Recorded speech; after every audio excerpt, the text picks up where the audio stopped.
Hi, this is Embry's Court and I'm Embry, and welcome back to my channel. If you're a new viewer, watcher, subscriber, welcome. If you're a returning viewer, watcher, subscriber, welcome back. Hi guys. I am back today with another video for you guys. Today's video is a story time. Today's story time is about the time well, I threw up on him at the Christmas party. Alright, hi guys. So today's story time, it takes place when I was in elementary school. And so when I was in elementary school, first off, let me just say, when I was in elementary school, I was a lot different, than I was when I was in high school and middle school. I remember this point in my life very vividly. This is around the time my grandma then was still living up on the hill, as I call it on here. We were still living up on the hill, and I was going to my very, very first elementary school. Now, this elementary school was the elementary school I was at probably all the way through. The next one after that would have been the last elementary school I went to before I went to middle school and high school. And I talked about that too. But we're gonna start right here at this story time. So when I think I was about in like the, I want to say first or second, I was in second grade actually. And this particular person I'm about to talk about in this story time, I did not get along with him at all. And I think maybe because he was like a little jerk. And he was a little boy, but he still was a little jerk. So I want to say about this time, this little boy particularly, I would say that he used to say things to me. I remember one time he said something along the lines of that I was ugly or something like that. And it was actually at like a parent-teacher event, and he said it in front of my mom. And obviously my mama didn't do anything. She didn't say anything or anything like that. But it just like, you know how little kids are. And of course I don't hold it against him now, because we were young and we were stupid. And he was stupid, not me. He was. He was stupid. And so I understand now. And but yeah, I just remember him tormenting me a lot at this time. So every year at my school we had like a little Christmas party. Every year, every grade would have it. And it would always range between, it would always happen the last day before we got out for Christmas break. And so we were always playing, like a week in advance. Like we would start the following week. The teacher would start talking about the next Friday before we got out for Christmas or whatever. And she said, class, remember that we have our Christmas party at the end of next week. So y'all prepare y'all. Whoever's bringing things, remember to have your things ready. Remember to bring what you're going to bring in early that morning, Friday. And just be prepared. And so they would send out like little newsletters or whatever to the parents to let them know that they wanted the parents to help purchase these items. But yeah, so the teacher was telling us what was going on. Now at this time, the main character in this story, he was, I'm just gonna refer to him as my bully. Me and him had a couple classes together, and just for a second, I'm gonna give him a name. I'm gonna call him Hall's cough drop. I hate Hall's cough drops. I don't hate this boy, but I hate this. I hate Hall's cough drops. I'm just gonna call him Hall. So Hall's was a regular, and this doesn't matter, but he was a little white boy, okay? Just so you know. But Hall's like a regular little boy, little second grade boy in school. He picked on all the girls, you know what I mean? What? No, he didn't pick on all the girls. No, he picked on me, this girl. He picked on me. That's the story. So it would come around the Christmas party, and like I said, the week before, they sent home newsletters to constantly remind parents that the Christmas party was slowly approaching, and if they need to get anything, well, now it's time to go ahead and get it. And we had to have it when we walked through the door Friday afternoon. Now if for some reason the parent couldn't bring anything, obviously that was okay. I think it was like volunteer, so like obviously the parents could volunteer to bring something if they wanted to, and that didn't mean that the child wouldn't get to participate in the Christmas party, because it was for everybody. And obviously the teacher was bringing things and contributing just as much as everybody else was. So some parents even came and volunteered to help with the Christmas party. So it was like a lot of involvement if every parent couldn't participate. And obviously my mama could not participate like that because she worked, and I was the only child, and she was providing for the both of us. So that obviously wasn't the thing my mom could do. Mom could contribute something, so she contributes something. So anyway, so the day comes, the Christmas party approaches, and we had a lot of junk there. I mean, a lot of junk for a bunch of 6-year-olds. Oh, how old are you in second grade? I'm saying about 6 and 5-year-olds to have, you know what I mean?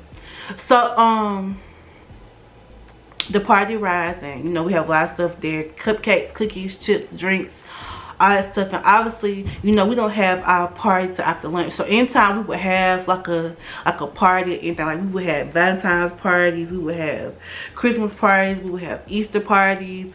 We would have a party for just about anything. Sometimes the teacher would just have parties just to have parties. You know what I mean?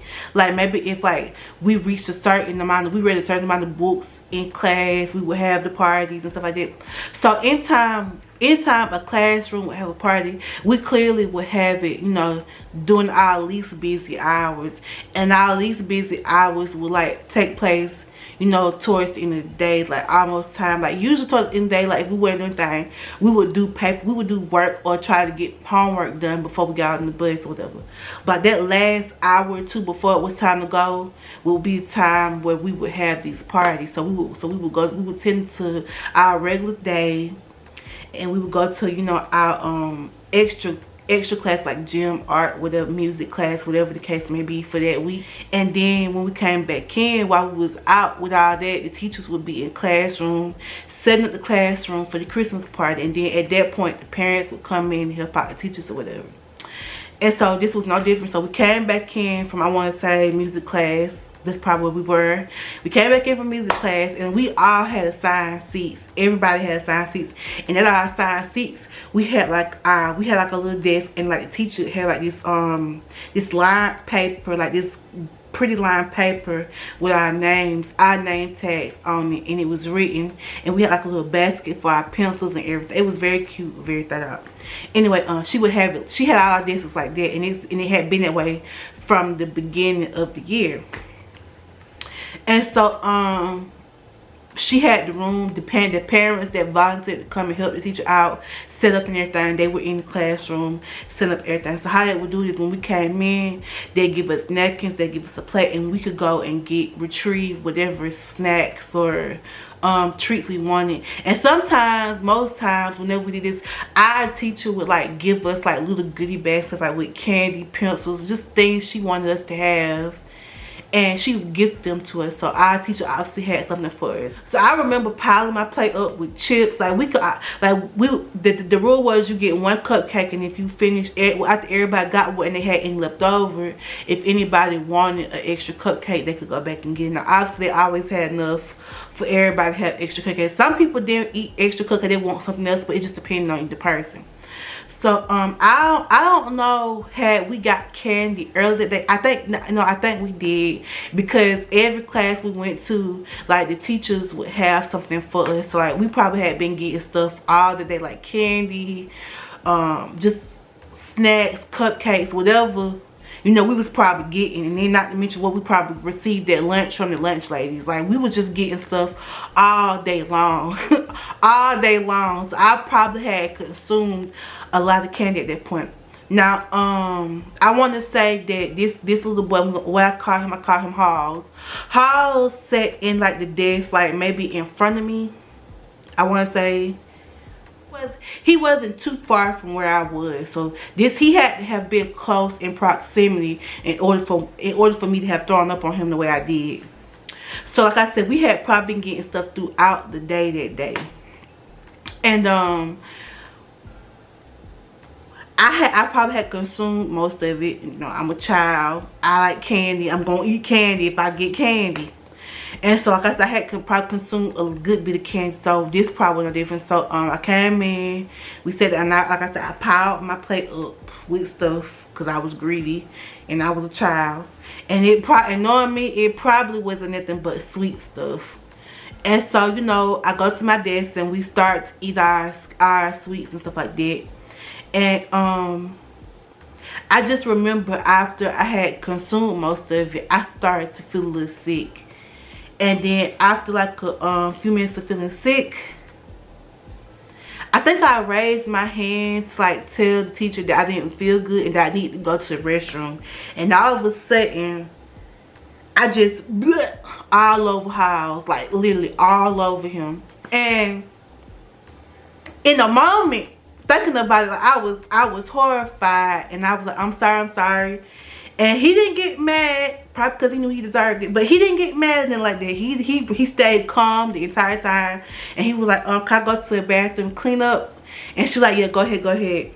And she was like, and my teacher came to me, she said, Yasmin, you alright? You need to go to the bathroom? I said, yeah. And so she let me go. And she threw away my stuff that I had on the table, because I think I had like a little bit left. And I stopped eating because I didn't feel well. And so it's like I said, as soon as I was about to speak and tell her that I need to go to the bathroom, that I wasn't feeling well, that's when it happened. That's when I threw it. So I went to the bathroom, I cleaned up, and by the time I came back, he was sitting back down. And my teacher came up, she said, you alright? I threw everything away. She said, I think you might have had too many sweets and stuff today, so we're gonna try to chill out over that. And she gave me some water. And she asked me, did I want to go to the nurse or call my mom or anything? And I think I said no. Halls didn't seem upset, but he kind of like looked like, he kind of like cool about it or whatever, but I don't know if he was upset about it. He probably wasn't. But all I can remember, I thought about it like a while ago, and I started to tell this story time, and I did about how mean that little boy used to be to me. How mean he used to be to me and how he used to treat me. And I said, you know, now that I think about it, he actually deserved it. Like, I threw up on him, but in reality, he actually deserved it. But if he's watching this, I'm sorry, I did not mean to throw up on you like that. But yeah, this is my story time. Hope you liked it. Like, comment, subscribe, what you want to hear. And if you ever threw up on anybody, especially a bully, please let me know down in the comments. I just thought that was so funny that I did that at that moment, and he was a little dick. Like, he was really a little jerk. He deserved it, but not really. All right, I'll see you next one. Bye.